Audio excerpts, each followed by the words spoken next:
Good morning, everyone. It might be afternoon or evening from wherever you're watching. I am Kumar Danatran, your host today, and I have today an esteemed guest, Courtney Lodge, author, master coach, facilitator, just an overall amazing human that I have had the pleasure to meet over the past couple of months. I think I met him first a month ago, maybe 6 weeks ago, on my journey as a coach. And I'm so pleased to have him here on our show. Courtney, if you would just provide the audience a brief introduction about who you are, what you do, and then I have a whole bunch of questions to ask you. Awesome. Hello, Kumar. Hello, audience. I am Courtney Lodge, as you've been already informed, and tuning in live from Kingston, Jamaica. That's the most important part. So Jamaica, of course, is the #1 honeymoon destination in the world outside of Hawaii, which of course is a state of the US. Very important to get started and situated. Courtney Lodge, growing up in Kingston, Jamaica, tiny island. And of course, since 1992, I ventured into policing. As a matter of fact, I was a police officer until the year 2000. And from there, I went on, studied in DC, and got a first degree there, came back to Jamaica and got into the financial services sector, a degree in banking and finance. And from there, went on to be the CEO of a few organizations, including the Caribbean Confederation of Credit Unions and 42 credit unions in 18 Caribbean countries. And from that point, went on to own and operate my business coaching consulting company. That since 2000, and since I've been in business coaching consulting, taking on different projects. A most recent project, one for the World Bank, operated through a business partner here in Jamaica. And outside of that, full-time, in essence, Kumar, I'm a business coach consultant, a master coach, and working alongside another team. And they are coaches to coaches. And through them, I've coached more than 400 business coaches in 23 countries over the past 2+ years. But that is an amazing set of accomplishments, Courtney. And you are, just for the audience, so, being transparent, you are also my coach. And as I transition and pivot my role towards more small businesses, I want to just talk a little bit about the first book that you wrote, and before we pivot to the second book that's coming out, and that's this one here, Personal Mastery, by you, of course, in a way to maximize your potential. Right. I started to read this, and I'm about halfway through, and it's really been a pleasure to read in that, the way you frame the 7 dimensions of mastery. Mental, emotional mastery, physical mastery, relational mastery, vocational mastery, and then financial mastery. But all of that is sort of the foundational element is this notion of spiritual mastery. Can you say a few words about this book and how it influenced you in your life as a coach and a person? Very good. Thank you. So actually, that's my second book. The first one was called The Lives of a Soul, which is based more on soul and spirituality and so forth. And from there, that one was more like, the subtitle actually of that one is, so Lives of a Soul, and it's a metaphysical autobiography of your soul and mind. So from that perspective, and that one was more like an autobiography. This one is a toolkit for anyone who wants to grow, wants to develop a step-by-step methodology. In fact, what happened and what I determined as a business coach consultant focusing on strategic planning in organizations, people who go to work for organizations, they go there to help the organization execute on or even to create the organization's strategic plan. But they themselves as individuals, Kumar, they do not have their own strategic plan. So from that business perspective, I decided that for individuals, we all should have our personal mastery strategic life plan. And that's the genesis of this book. This book is based upon you creating that plan for your life that is going to guide you, take you along as you move forward to whatever destination you have in mind. But there are certain roadmap signposts that you need, certain benchmarks that you may need to hit in various areas, and hence the 7 dimensions: spiritual, mental, emotional, physical, relational, social, vocational or professional, and financial mastery. The book is situated around that. Yeah, I'm really I'm getting into the book, and for me, throughout my life, while I'm aware of these different dimensions, I try to take care of my body and my mind and my spirit and the relationships I have with the people that are around me. I just sort of, I don't pay a lot of attention to them.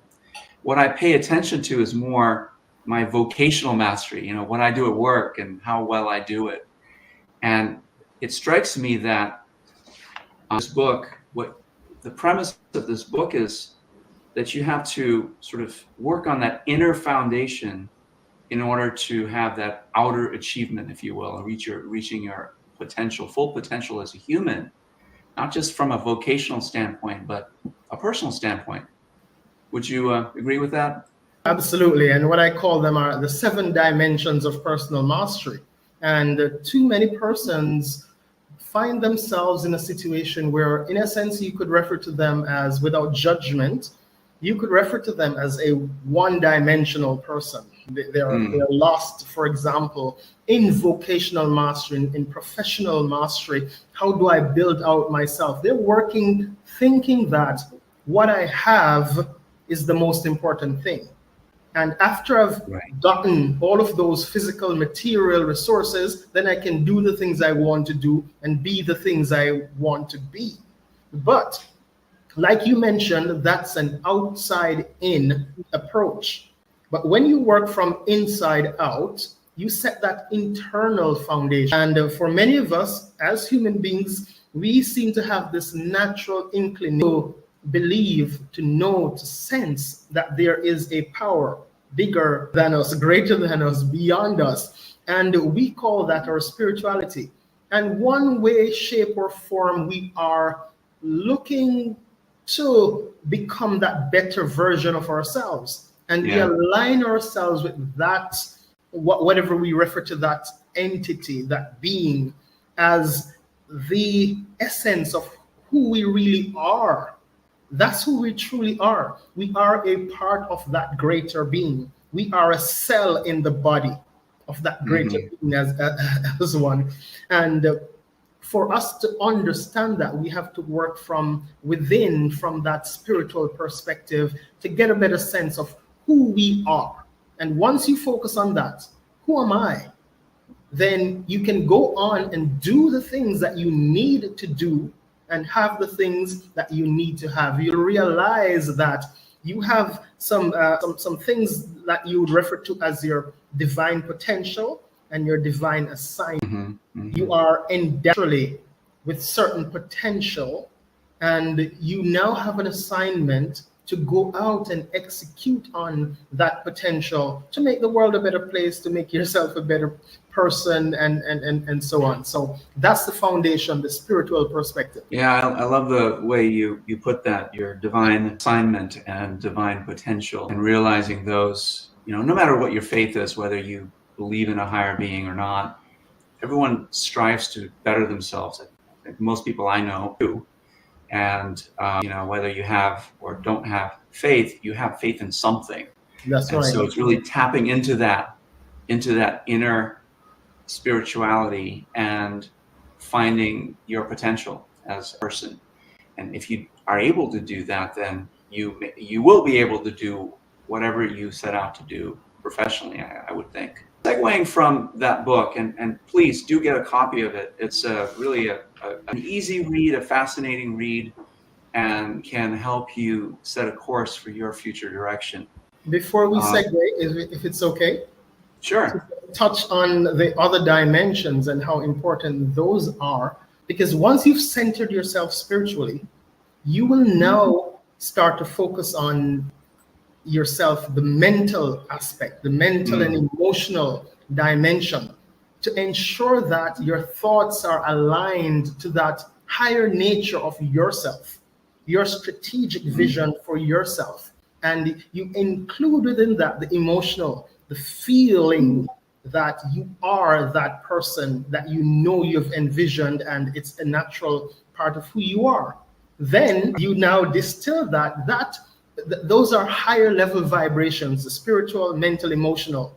You condense that into physicality, into your physical body, and realize that you say, hey, Kumar, some persons, we don't, some person might have died or so forth, and they say, hey, Peter died. And they would say something like, Peter is gone to, whatever place they think. But then there is Peter's body.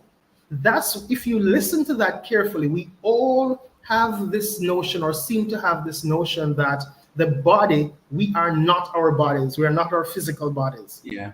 Right. And sometimes it come out in that way. So you realize that that spiritual part of you is inhabiting, is driving this physical body, which is a vehicle in essence. And from there, you go out in the world, you have one-on-one relationships. That's relational mastery that you try to build. Then you have one-to-many relationships, and that's social mastery, or socializing within the society. From there, you want to be productive, a productive member of the society.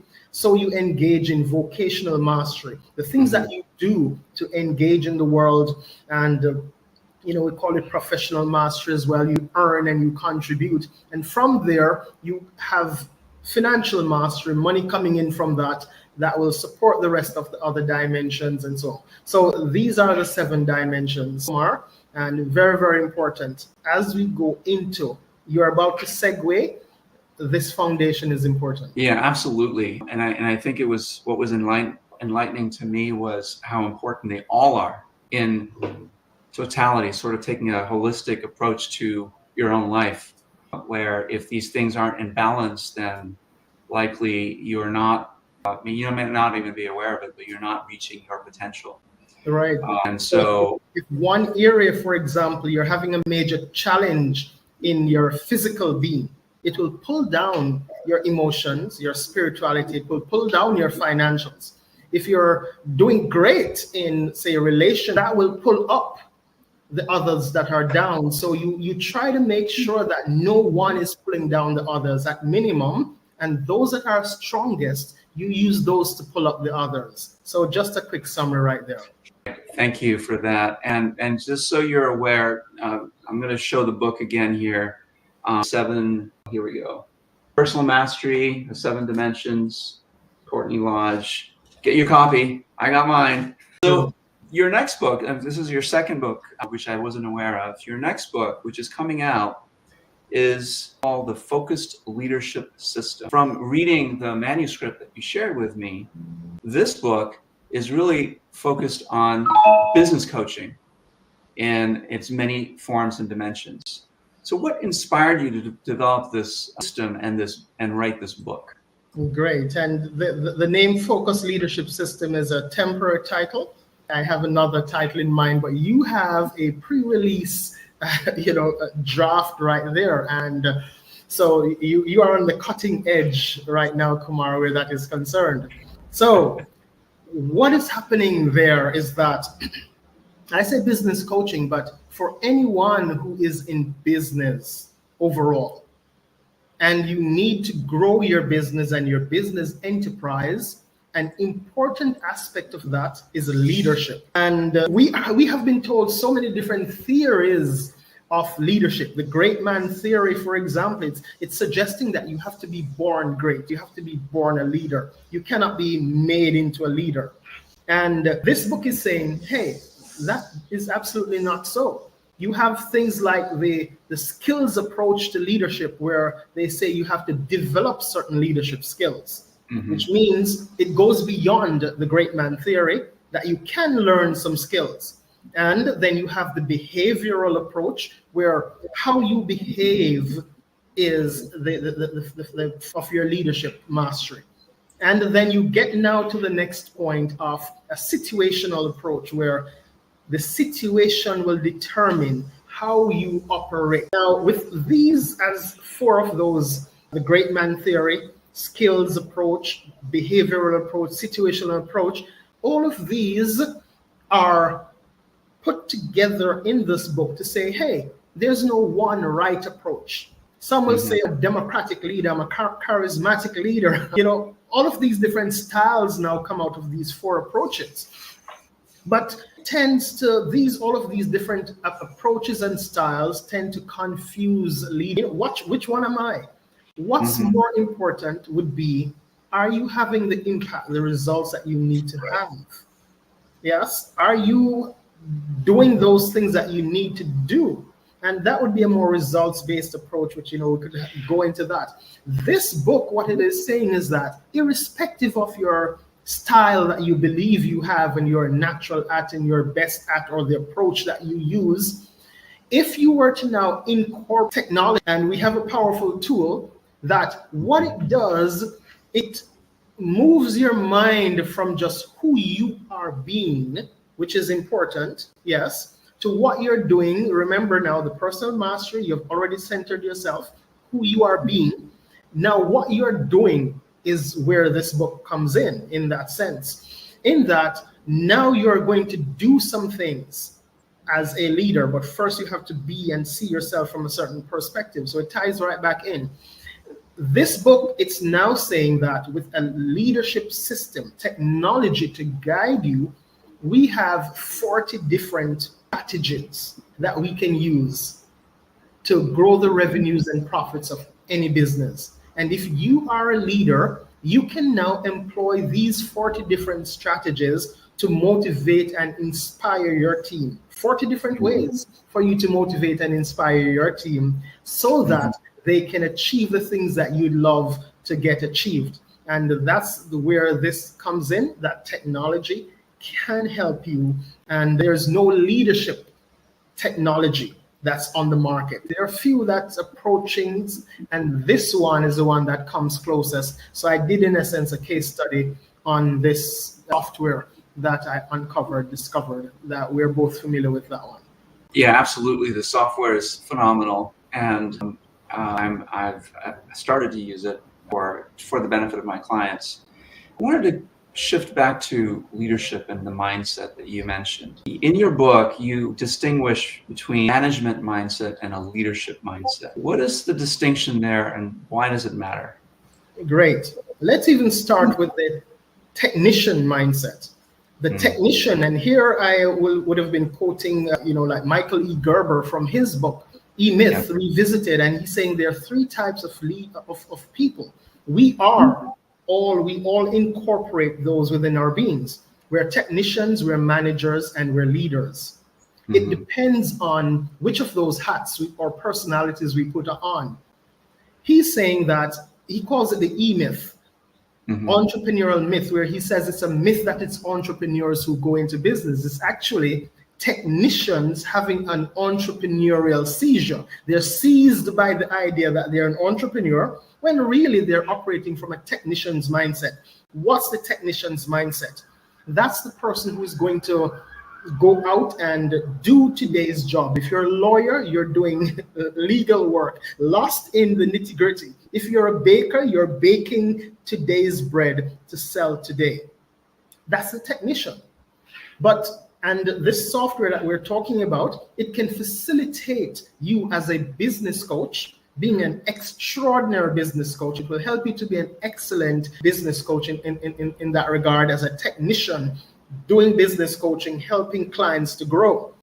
But what this software also does, it helps you to then elevate your mindset to the managerial mindset, where you're seeing a bigger picture.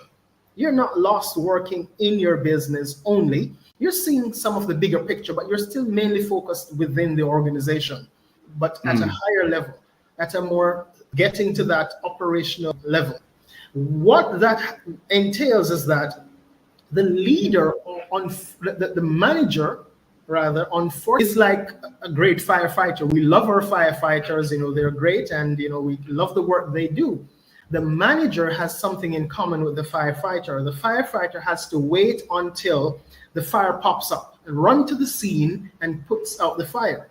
The manager, similarly, they're looking for problems in the organization. And once a problem pops up, they reactively run to that scene and try to fix that problem. And that traps the manager working within the organization, running around trying to fix problems. We identify these 5 problems in that software as the 5 business death traps. Managers are good at identifying and fixing reactively these 5 death traps. Yeah, that's an excellent summary of. Thank you for that answer. And it's interesting because a lot of what I've been focusing on in my career as a coach has been to help become leaders by that definition, to be more holistic in their thinking and their vision, right? To be more proactive rather than reactive. Although a lot of my clients hire me to fix their problems, what I try to leave behind is the capability for them to not fix, but really to anticipate these issues before they arise. And to your point, the software that I've started using in my business coaching is powerful because it helps business managers, or these technicians, as you so rightly put it, or maybe it's Michael Gerber in his book, E-Myth. Technicians, it's very easy. I myself was a technician once, and I still probably am. I thought, okay, I'm a great Agile coach. All these people want to hire me as an Agile coach. This is back, almost 10 years ago. Let me put a business together around that.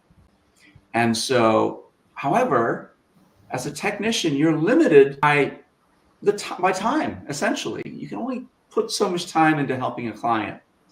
Rather, what a leadership mindset would say is help others become those great Agile coaches. Expand your influence by promoting the knowledge, the whatever, with other people so they can do those things. Build the capability in others, and that way they can help themselves, right? Which is finally something that we are realizing after, several years with Agile Meridian, with our disruptor method. But I think that's a very valid point. Excellent. All right, Yes. Next question. Unless you had a comment about what I just said. Well, of course, and you will be going on to that to ask about the leadership aspect, because that's the next level up.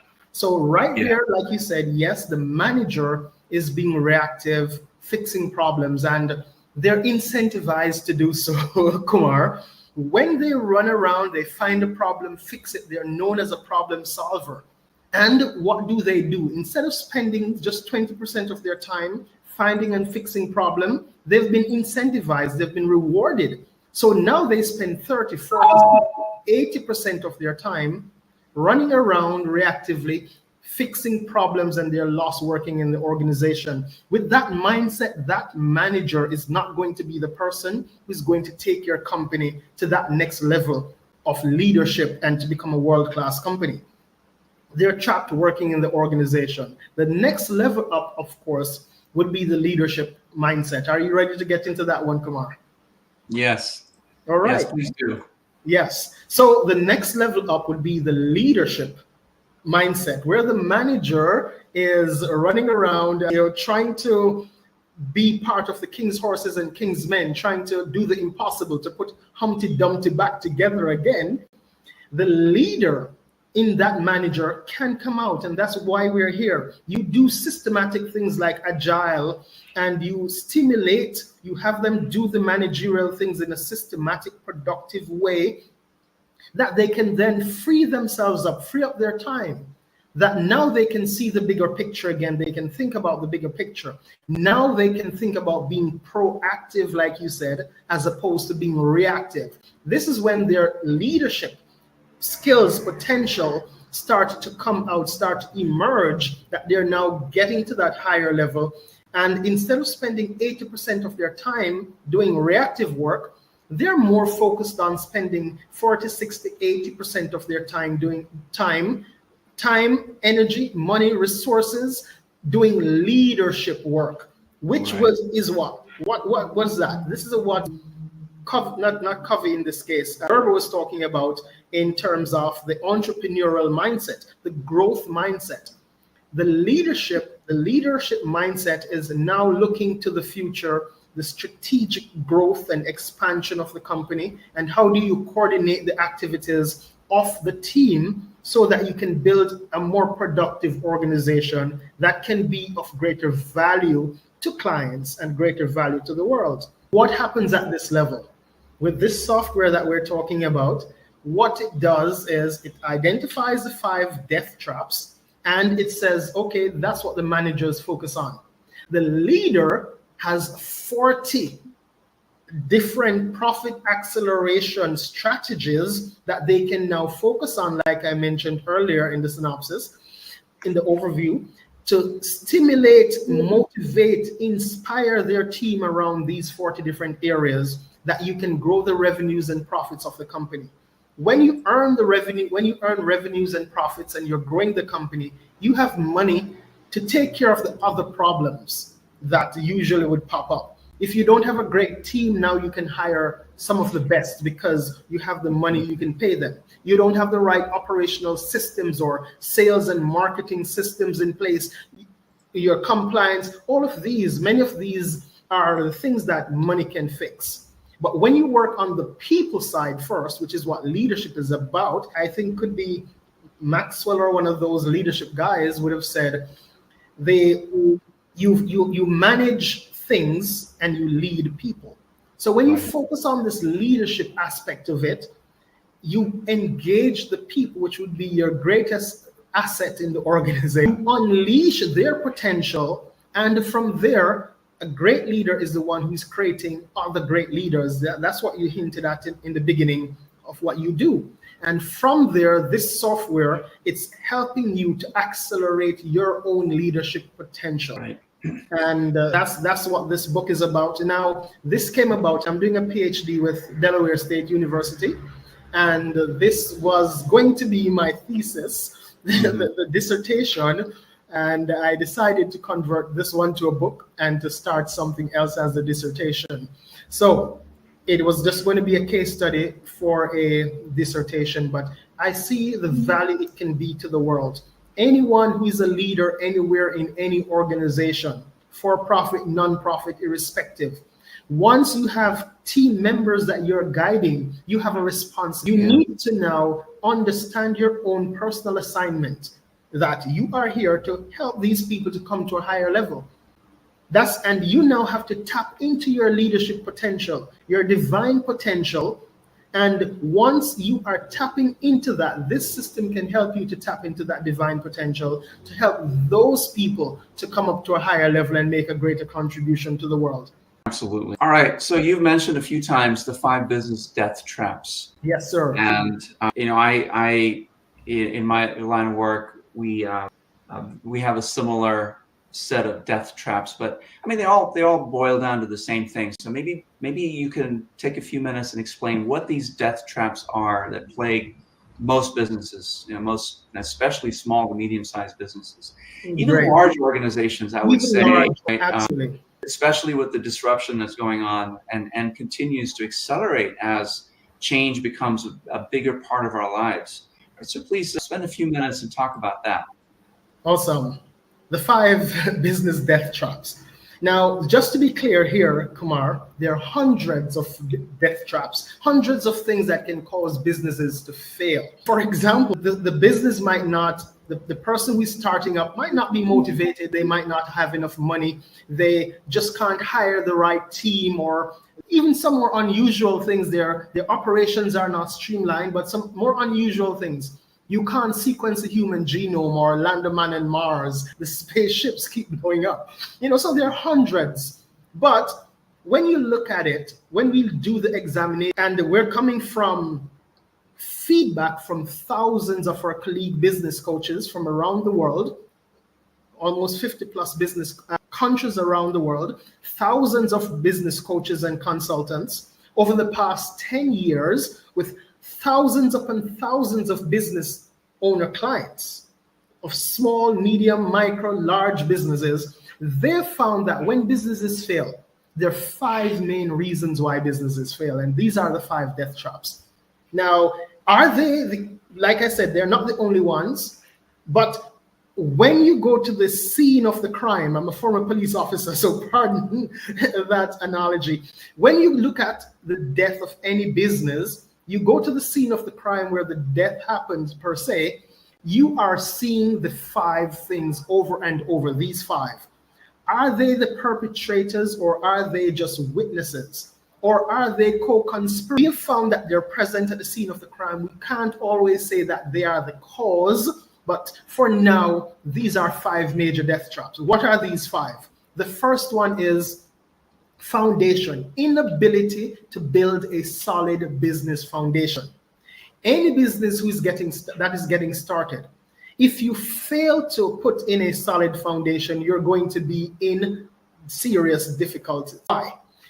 The taller you want to build a skyscraper, the deeper the foundation has got to be. Similarly with a business. But what happens? Most business owners, they come up with a product or an idea or a service idea, and they run out to start to provide the service, as opposed to build a business around this idea, a business that would manage the work. They themselves, as the owners, run in and they go to work without building a solid foundation. What's included in the solid foundation? If you do not have, for example, a vision of where this business could be and this product could take it, you're in difficulties. If you don't build out a corporate governance framework for your enterprise that you have in mind, again there, if you've not distilled the true value that this product or service could provide to the world, the value is what you deliver to the marketplace. That's what people buy. That unique value proposition, you have to build that out. You have to put in place your strategic plan, in essence, business plan, marketing plan. If you do not have these, you do not have a business foundation, as you can see right there. So these are some of the things that you don't have policies and procedures, you're going to be in difficulty. So no business foundation, the business is going to fail. That's the first death trap. The next death trap from there would be the inability to generate leads. So with their leads generation, that's the same thing as marketing. You identify or you imagine that there are some people out there who would want to buy the thing that you have to sell. You go out and you try to identify who those persons are. That's what marketing is. You send out a marketing message or whatever other marketing strategies and tactic you put in place. And there, the people who have interest in what you have to sell will raise their hands and say, hey, I'm a potential. You call those a prospects. So you identify, want of a better word, suspects, people that you suspect want to buy what you have, and then you upgrade them to become prospects by getting their contact information and so that you can now reach out to them. That's marketing, that's leads generation. These are what you call leads. They're potential. That is death trap number 2, inability to do that marketing component in the best way. Of course, if you're not doing that well, chances are it's because you do not have a solid foundation. For example, a marketing plan with marketing strategies and all of that. You go out and you work hard instead of working smart, and you do generate a few leads. Great. With that hard work, you then move on to death trap number 3. The possibility of your business is going to fail at this next level. The next level is, which is death trap number 3, inability to convert those leads, those prospects into customers. Inability to leads conversion, that inability. Leads conversion is the same thing as sales. The sales pipeline, the conversion equation. Once you've identified those prospects, converting them to become paying customers. What happens there? There, if you're not able to convert them with the sales process, you will not be earning any money. The business is going to fail. Another death trap, another area where your business really could fail, and many businesses fail at this level. The product just does not take off because you do not know how to sell, in essence. So sales become really important. Sales psychology, something that we focus on a big deal. Then death trap number 4 would be, let's say now you have these persons who are buying from you. Let's call these persons customers. I would want to say, some people say customer, some say client, and we mix the interchange the client with customer with clients. But I'm going to start with customer and say that the big difficulty here at the sales death trap number 3, before we go into death trap number 4, which is more transactions, they get customers and customers are worthless. Because when you get customers and they buy once and they leave. If you need a new customer or need that customer to buy again, you have to go back through the marketing and sales process. Very expensive and time consuming. The next level up is more transaction, ability to get more transactions from the same existing customers. Your existing customer base is the fastest, most effective way to grow your revenues outside of increasing prices. It's the fastest, most effective, most efficient way to get more transactions from your existing customer base. Now, where I said customers are worthless because they buy once and leave, then your role is to upgrade customers to become clients. Client in this case, I'm saying, is someone who buys over and over. Like I say, some people interchange them. The client is the one who's going to stay with you, stick with you, buy over and over. That is what you call more transactions from the same person. This reduces your cost, your expenses in terms of marketing and sales. This is like a marriage where you wake up each morning and you renew the vow with a kiss or a good morning, and sometimes not even a good morning, as opposed to hosting a new wedding every morning. That's how vast a difference it is in terms of your ability now to grow your revenue from the existing customers. Why is this a death trap? And this is where most businesses that fail seem to fail in this area. The graveyard of businesses, this level is where you have most of the death. Why? At this level, if you do not realize that it's efficient to get these persons, you do not learn how to upsell and cross-sell and resell and unsell and all of these things to them. You do not see the value of having a client relationship management system. And that way it means that you're operating blind, you're flying blindly.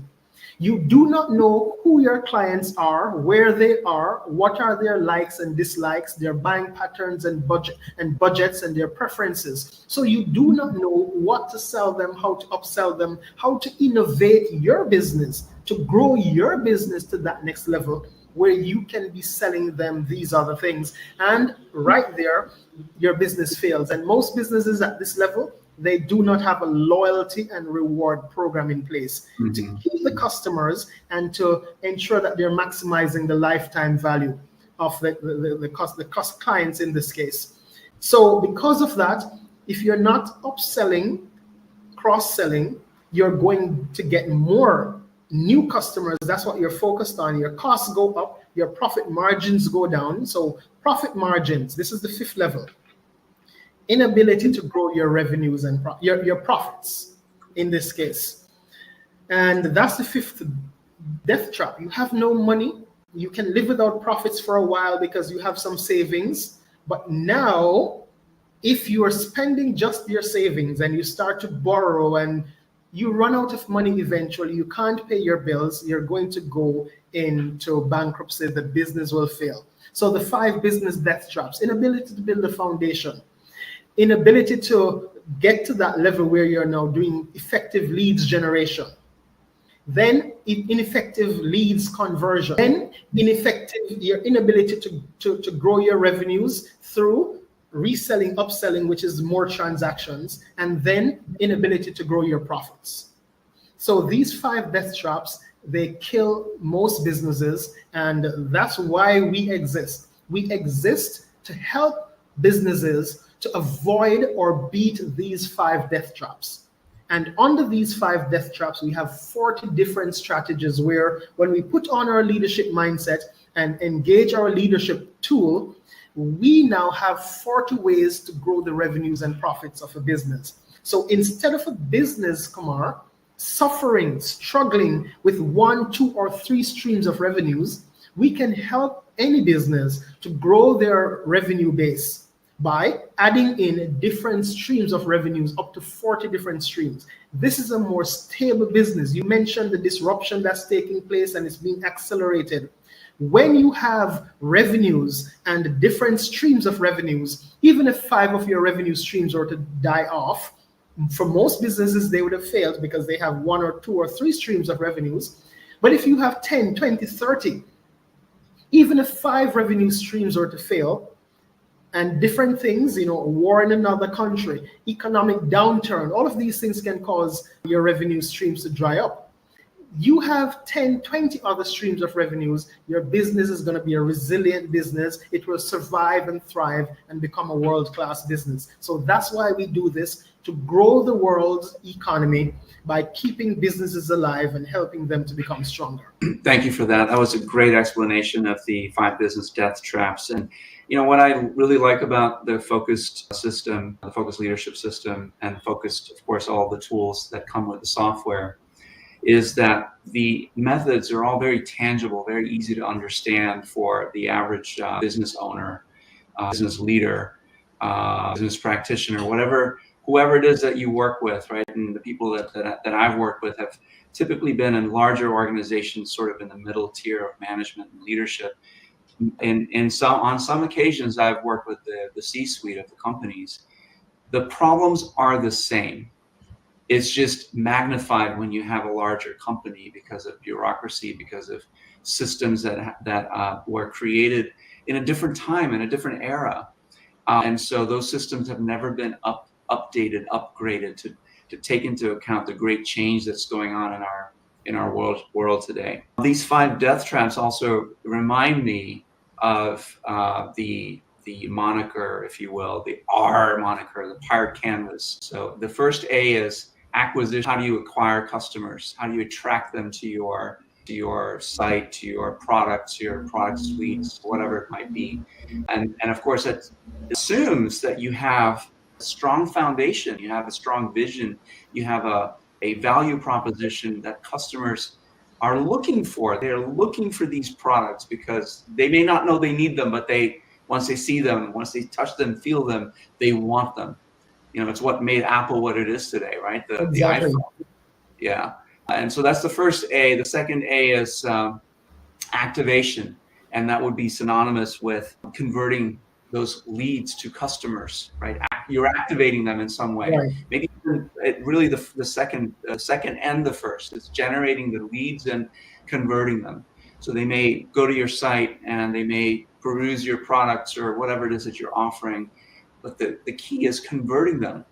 Conversion isn't enough, though, right? To your point, you want to keep them as customers. You want them to keep buying from you. And you want them to refer you to other people. Like, my God, this iPhone is so awesome. You have to get one. Or in Tesla's case, they've spent nothing on advertising until recently. Their advertising was completely word of mouth and just the product they delivered to their customers. And so their business has been growing by leaps and bounds because they upgraded customers to clients. Clients became their salespeople because they gave them rewards. And then, of course, the final one that you mentioned is the R is revenue, and the second R is referral, and I forget what the last R is. But anyway, it kind of reminded me of that. Maybe return. Probably returns, yeah. Right. So the R, the pirate canvas, is again, it's based on the same sort of things, but the premise is always you have to have a strong foundation. That's so right. Really like universal principles, and that's why it's applicable to every business on the planet, basically. Absolutely. And what I really like about the focused leadership system and the software that you mentioned is that it is easily understood, easy for business leaders to take action on. And I think this book really highlights all of the advantages of it. I'm going to just maybe one last question, and then you share anything that I haven't asked. If there's just 1 or 2 things for people to take away from the book or take away from this talk, what would that be? What would they be? All right. So again, I mentioned started with Jamaica. Let me come back to Jamaica.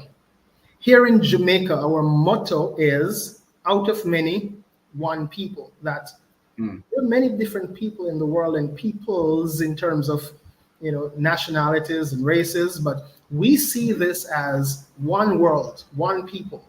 And our role is that was the motto. A part of our national pledge is that we all should play our part in advancing the welfare of the whole human race. What better way to do that than, and what more sustainable way is there to do that than through businesses? So by supporting businesses, the importance of being a business coach consultant to businesses is that we help to grow the economies within which these businesses are operating. Now, the economies of the household, first and foremost, because those entrepreneurs are earning money to take care of their household. Then the economies of the communities within which they work, if it's a local community. They're growing their community because they're going down the street to spend their money once they've earned it in the household. From there, the state economy, the national economy, the global economy. So in terms of eradicating poverty, United Nations, one of the Sustainable Development Goals, this is an important foundation for what is happening in the world on a whole. And how do you then address the other ills in the world?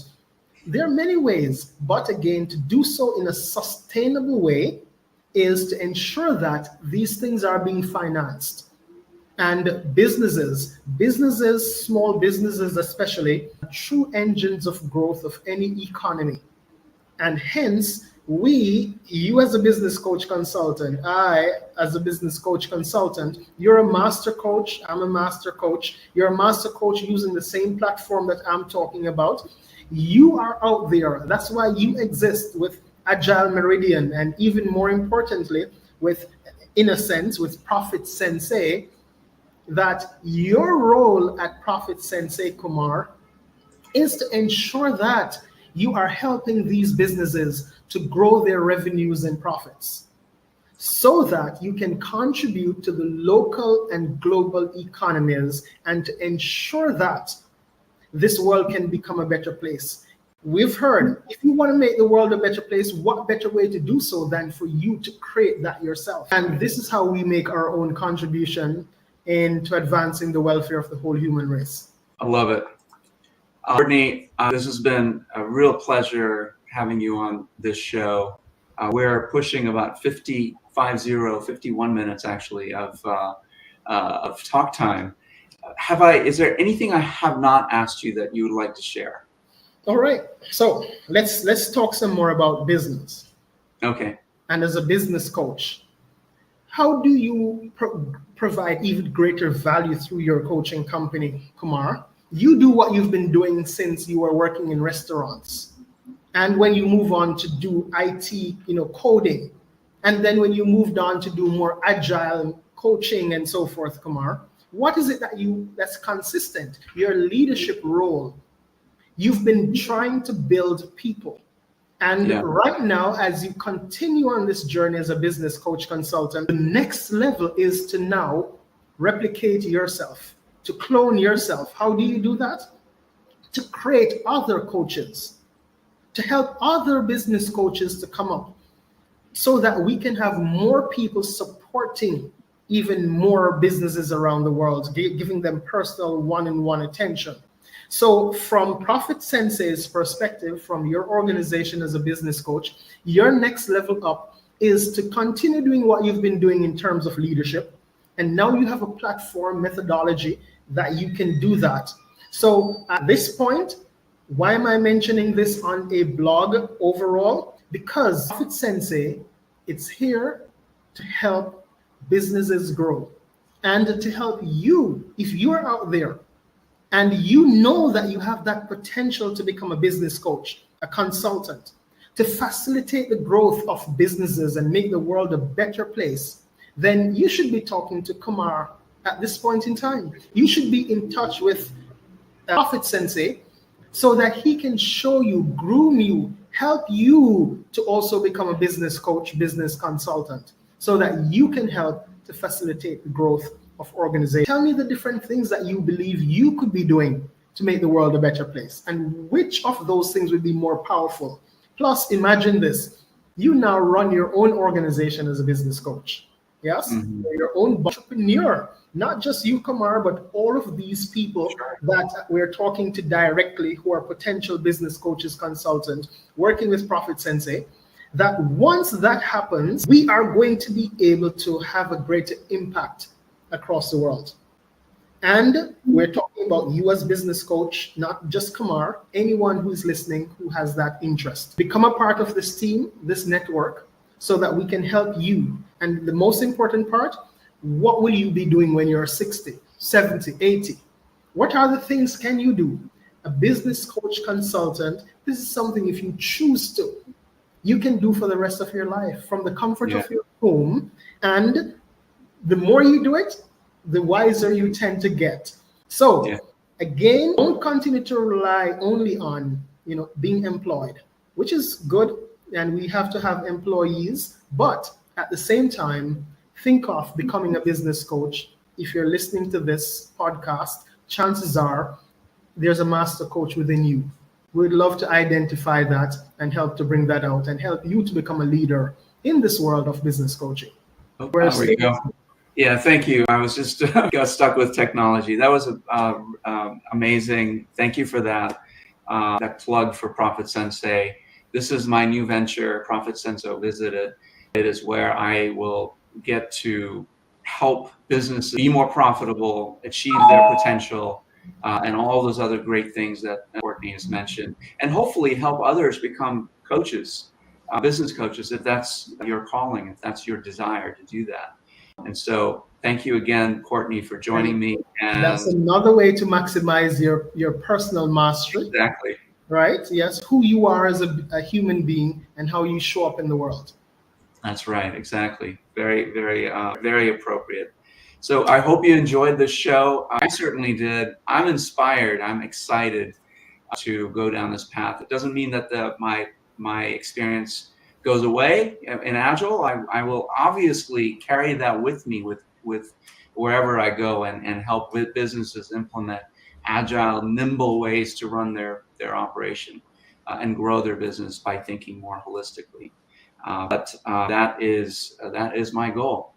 On a And personal note, Kumar, because mhm. you're winding up, but just in case we can incorporate some of this before you wind up, that name, Datatreyan, I think you're a Datatreya and not a Datatreyan. What's your thought on that? And what's this thing about a Datatreya? What's that? What's the meaning of that? Okay, yeah, you're right. Actually, my name, the passport office in India when I was 7 years old, I believe it was 7 years old. My dad was posted to Ethiopia, and the passport office, this was in Chennai, which was then called Madras. And Chennai is in the state of Tamil Nadu, which in Tamil Nadu, most surnames end with an N. And so they assumed that my surname should have an N at the end, even though it doesn't. I'm not from Tamil Nadu, I'm from another state. And so they added the N there. And that's sort of stuck with me. And so that's the story of my last name. What's the meaning of that name, Datatreya? Yeah. Dattatreya is a sage, and he carried a trident, and it symbolized the three main deities in Hinduism: Brahma, Vishnu, and Shiva. So the god of life, the god of death, and god of knowledge, if you will. And so this sage worshipped that triumvirate, and that is my surname. So that three, it's like a holy trinity, right? Exactly. And that is what the surname represents right there. Yeah, And a sage is someone of extraordinary wisdom, like a sensei.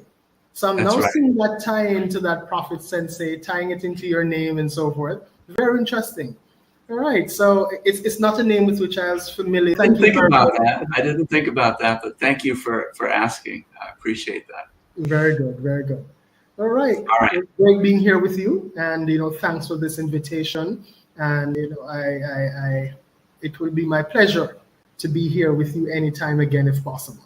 That would be wonderful. Yeah, we'll look for another opportunity soon. For those of you watching, thank you so much for staying with us. I hope you enjoyed the show. Please add your comments to the video, and we will get back to you with responses. And if you need to reach Courtney, you'll see his information in the show notes. If you want to reach me, you will see my information in the show notes. So thanks again. Take care. Very good. Thanks.